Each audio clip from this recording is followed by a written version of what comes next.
Hello, hello. Welcome to this week's episode of the There She Goes podcast. This is going to be a completely and utterly off the cuff, no script episode. So here we go. I had to take a few deep breaths because I felt a little nervous, but I have actually in my notes, in my iPhone notes, a very clear note to be more raw, vulnerable, specific in this podcast and really talk about what's going on. Talk about the kinds of things that I know I needed to hear when I first started listening to podcasts, especially around women empowerment, especially around self improvement. So, I want to share a little bit about why I took my very first break from posting a podcast episode. So I actually posted a graphic, a little reel that said, "There she goes, taking a break." And it was a cutesy little reel. And I wasn't expecting the kind of feedback that I received. So at the time of recording this episode, I am less than a week from the week that I decided to take the break. And this is now at 15 episodes, right before my 3-month mark, at 500 downloads. So, I mean, overall, things are going well. I'm getting positive feedback, positive engagement. And it was a big deal to me to take a break because I spiraled into thinking, does this mean that I'm breaking my consistency? Does this mean that I'm not going to return to the rhythm of recording, editing, show notes, posting, social media? It's a lot. For those of you that don't have a podcast, it's a fun adventure, but it is a lot and it's a long-term game. So one of the main reasons I even started this is to prove to myself that I can be consistent even when the stats aren't there, even when no one's watching, even when no one's clapping or no one knows who I am yet or no one's listening. That's hard.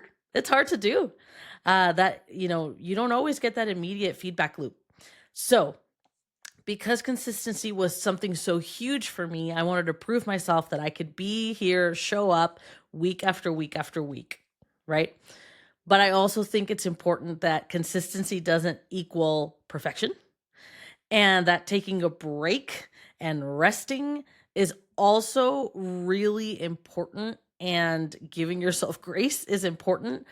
And so what that looked like for me last week is, if I had pushed through for the sake of consistency to say every single week I check the box, I have a podcast episode, I immediately started feeling like I was resenting podcasting. And that is not what this is about. This is a space that I enjoy. This is a space that I love. This is a space that I created. Nobody asked me to create it. I created it. I want this space. I want to build this community. I want to use my voice in this format for good. I want to share with other women what's possible for them. I want to bring women on the show that inspire you, that show you what it looks like to live a life that is not the traditional path. Why? Because I'm craving that. So this space is super important to me. It's a space of creativity, of self-expression, but it provides me a lot of purpose and a sense of play and joy and fun, but it can also start becoming a source of stress when I've got all these other things going on. So I wanted to share with you just basically a little life update, what's going on with me, where I'm at in life, in business, in work. So 2 weeks ago, I was on a cruise with my family. It was really fun. I got to go to the Dominican Republic, the Bahamas, and Turks and Caicos. And I got tan. I don't know if you could tell, maybe not because of the lighting, but also, hello, spot the hair if you're on the YouTube version. Love my hair. Thanks, Mom. My mom's a retired hairstylist. If you don't know my mom, you can also check out her episode. She's a retired hairstylist, but she is now a practicing licensed therapist and possibly pursuing her PhD That's not going to stop her just because she's in her 60s or gonna turn 60 this year. So that's besides the point. What I'm saying here is I was on vacation, and you wouldn't have even known that I was on vacation because I had actually like batched all of my podcast episodes early.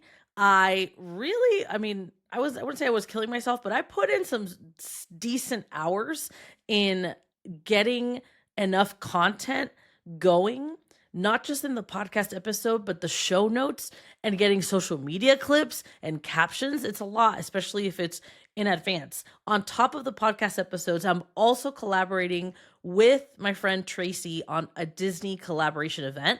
So there's content for that too. So I'm over here like, okay, let me wrap up what I'm doing at work. So I do still have my corporate job right now. And it is still a relatively new position in communications and as a people manager. So I'm wrapping things up, making sure that I'm leaving my team in a good enough position for them to cover for me and take over all of the week that I was going to be gone.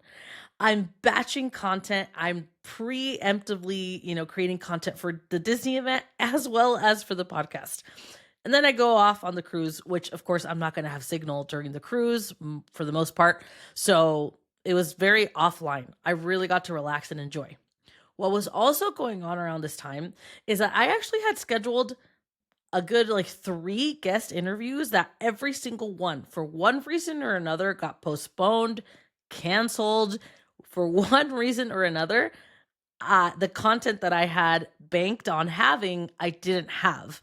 So now I came back from vacation after having done all that work to get myself prepared for vacation. But now I come back, I don't have any other content ready to go, nothing recorded as I had originally planned to.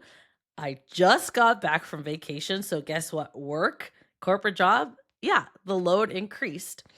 I'm, trying to just do the normal things like get my house back in order, do the laundry, but more importantly, what's also been going on to show you just kind of, hey, I'm a well-rounded woman here. And I'm also very much working on my health and fertility journey. So what that looks like for me specifically is that I have been struggling for a long time now, for many years now, with my eating habits and with my lifestyle, with the specifically fitness routine here. So right after vacation, so I come back again, all this is going on, and I actually finally see for the first time ever a specialist, a reproductive endocrinologist, a fertility specialist, and he basically confirms part of the what I knew was becoming a challenge for me in becoming a mom. So I've actually been trying to become a mom for the past 2 years, on the dot, May of 2024, and now it's May 2026. So I've been going through a lot of different challenges there, finding out that I have PCOS. So I know that's very common for a lot of us PCOS girlies, finding out that I have insulin resistance, trying out different medications and different treatment plans, etc. And so this year I did get a lot better health insurance thanks to my husband. He got a new job, and so he has really great health insurance. And now I get to go to the specialists and to all the different programs. So I'm trying a lot of different things. But point is, he confirmed to me that, a very clear roadmap for me to get to a certain lower BMI than I'm at now. And once I get to that lower BMI, I actually have a much increased chance of pregnancy. So right now, apparently with that BMI, not being at the ideal range, we're looking at a third less chance of getting pregnant, which is crazy. So that was a huge wake-up call and something that you would never know from just looking at my page or the highlight reels, right? That was huge for me. It made me feel like I really have to take this seriously. And so I started I kind of started again. I do have a nutritionist, a dietitian with me that I'm starting with next week. So I'm kind of covering all my bases. I started going to different fitness classes, whether it's Zumba or yoga or the things that I like that I'm actually going to stick to. And I also started being very careful with what I'm eating here at home, cooking more often, using, in my case, Hungry Root. So if you're interested, I could put that in the show notes too if you want a referral code that wasn't planned. But yeah, so if you're interested in something like that, it really helps me not feel like I have to stress about meal prepping, and knowing that I get it delivered to my home. I already know exactly what I need to make, and it's already with the right dietary restrictions and, the right sizing and all that kind of stuff. So that's everything that was going on. And I'm only back, by the way, I was back on Tuesday. So it was Tuesday, Wednesday. Yeah, there she goes. Thursdays, I would have had to record on Wednesday. And I immediately started feeling like I'm resenting this. And I'm like, I can't keep up with all these different roles all at once. So I chose to rest. I chose to regulate my nervous system. I chose what my priorities were, because I really am in this for the long term, for the long haul. And that's with my health as well as this journey. I also am actively planning a wedding for a local Temecula bride. So I do have my Italy brides going. I also had a call with a potential bride for a destination wedding for Italy brides. So that's very much still up and going. It's a lot. And what's crazy, speaking of the kind of the raw and vulnerable here, is even with all those things going on, I still find myself criticizing myself, not feeling like I'm doing enough, constantly comparing myself to other female entrepreneurs, especially mothers. Girl, like, I don't know how you do it. Mothers out there who are also business owners and or working or entrepreneurs, like, or a marathon runner, mother, entrepreneur, keep your house tidy. I don't I don't know. But it's true. Like, I genuinely have been feeling a lot of comparison syndrome, and I think part of it is social media. So there's definitely that part, but it's also my own part of recognizing, hey, like, stop the comparison game, stay in your lane, and only if you're ever going to compare yourself, it's compare yourself to yourself. But even then, like, you can't really compare yourself even to a past version of yourself when you were in different circumstances than you are now. So at every point you're learning, at every point it's a different season of life, different load, different responsibilities, different tasks, different priorities, and you have to balance that out.